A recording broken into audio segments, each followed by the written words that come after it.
America ఒత్తిళ్లకు Narendra Modi లొంగిపోతున్నాడు. దానికి ప్రత్యక్ష ఉదాహరణ రష్యా దగ్గర చమురు కొనడం తగ్గించడమే అని రాహుల్ గాంధీ ఆరోపిస్తున్నాడు. మా నాయనమ్మ అలా కాదు, 1971లో ఇందిరాగాంధీ అమెరికా ఒత్తిళ్లకి తొలగకుండా బంగ్లాదేశ్ కి స్వతంత్రం తీసుకొచ్చింది ఆ యుద్ధంలో అని చెప్పాడు. ఎవరికి కావాలి మీ యుద్ధం?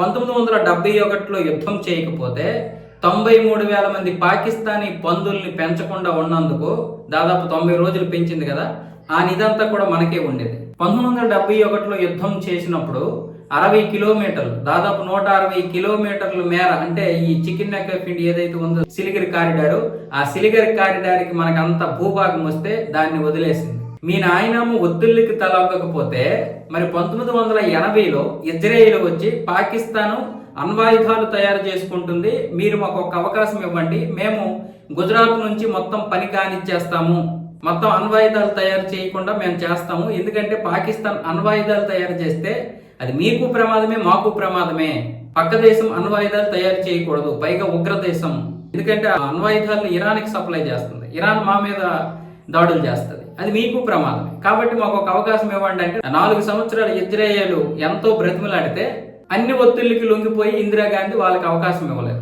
1984లో ఆవిడ చనిపోతే ఇక రాజీవ్ గాంధీ గురించి మనకు తెలిసిందే కదా, మొదటి 6 నెలల్లోనే భయపడిపోయాడు ఇంటర్నేషనల్ పాలిటిక్స్ కి. వీళ్ళు మళ్ళీ ధైర్యం గురించి మాట్లాడతారు. అసలు రాహుల్ గాంధీ ధైర్యం అంటే ఏదో ఒకటి విమర్శించాలని తప్ప ఒక జియో పాలిటిక్స్ లో ఏం జరుగుతున్నాయో కూడా తెలుసుకోకపోతే రేపు నువ్వు ఏ విధంగా ఈ దేశానికి ప్రాతినిధ్యం వహిస్తావు? పోనీ సరే, నీకు ప్రధాని అయ్యే అవకాశాలు లేవు, కనీసం నువ్వు ఎలాగ అవ్వవు కాబట్టి పక్కన పెడితే, నాకు ప్రతిపక్ష నాయకుడిగా ఉన్నావు కదా, ఒక ఫక్తు రాజకీయ నాయకుడిగా మాట్లాడాలి కదా.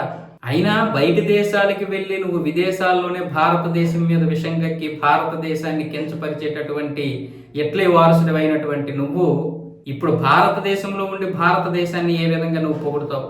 ఒక ప్రోటోకాల్ ప్రకారం బయట దేశాలకు వెళ్ళినప్పుడు మన దేశం గురించి ఎవరైనా సరే సొంత దేశం గురించి మంచిగా చెప్పుకుంటారు, అది పాలిటిక్స్ అయినా లేకపోతే బిజినెస్ అయినా ఇంకేదైనా సరే. కానీ నువ్వు అవన్నీ పక్కన పడేసి ఎప్పుడు దేశాన్ని కించపరుస్తూ ఉంటావు. నువ్వు మళ్ళీ అంతర్జాతీయ రాజకీయాల గురించి మాట్లాడుతూ నరేంద్ర మోదీ గురించి మాట్లాడుతావు. గత సంవత్సరం నుంచి ట్రంప్ తీసుకొస్తున్నటువంటి ఆంక్షల్ని లెక్క చేయకుండా ఆ దేశాన్ని ముందుకు తీసుకెళ్తున్నటువంటి వ్యక్తి ఎవరు అంటే నరేంద్ర మోదీ. ఆయన ఈరోజు ఏ దేశం మీద ఆధారపడకుండా సొంతంగా తయారు చేసుకోవాలని మేక్ ఇన్ ఇండియా తీసుకొచ్చి దాన్ని ఇప్పుడు విపరీతంగా అభివృద్ధి చేస్తున్నాడు. దాన్ని అడ్డుకోవాలి అమెరికా ప్రయత్నం చేస్తుంటే నీ బుద్ధి ఏమైందో, నీ బుర్ర ఏమైందో? ఒక ప్రతిపక్ష నాయకుడిగా నువ్వు దాన్ని విమర్శిస్తే అది ఎంత ఒత్తిడి ఉంటది, అది ఎంత ఒత్తిడికి దారితీస్తుంది తెలుసా అమెరికా మీద?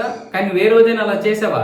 జియో పాలిటిక్స్ గురించి ఏం తెలుసో నాకు అర్థం కావడం. మాట్లాడితే మా నాయనమ్మ, మా తాత, మా నాయనమ్మ అంటాడు. మీ తాత మీ నాయనమ్మ హయాంలోనే కదా చైనా మొత్తం భూభాగాన్ని దుబ్బేసింది. అక్షయ్ మీ తాత ఇచ్చేసాడు, పిఓకి మీ తాత ఇచ్చేసాడు. ఏంటది జమ్మూ కాశ్మీర్ సమస్య తీరుస్తానని చెప్పి సింధు జలాలు ఇచ్చేసాడు. ఆ సింధు జలాలు ఇప్పుడు భారతదేశం మళ్ళీ తీసుకుపోయింది కదా, దాని గురించి మాట్లాడవనుకు. ఇంక ఎప్పుడయ్యా రాజకీయాలు తెలుసుకుంటావు? మినిమం కామన్ సెన్స్ మాకు తెలిసినంత కూడా నీకు తెలియకపోతే ఇంకెందుకు నువ్వు రాజకీయాలు చేయడం? ఒక బీహార్ ఎన్నికల్లో ఓడిపోతే పారిపోతావు, ఎస్ఐఆర్ నిర్వహిస్తే ఎదుర్కోలేవు, ఏమైనంటే ఓడిపోతే ఈవీఎంలు మేనేజ్ చేసి గెలిచింది బీజేపీ అంటావు, మీరు గెలిస్తే మాత్రం నీతిగా పద్ధతిగా మాట్లాడుతావు. ఇంకెక్కడ ఉంది మీ దగ్గర నీతి, నిజాయితీ, ఇంకా చిత్తశుద్ధి? ఇంకా ఎన్ని రోజులు ఇంక ఈ దేశద్రోహం పనులు చేసుకొని ఉంటారు?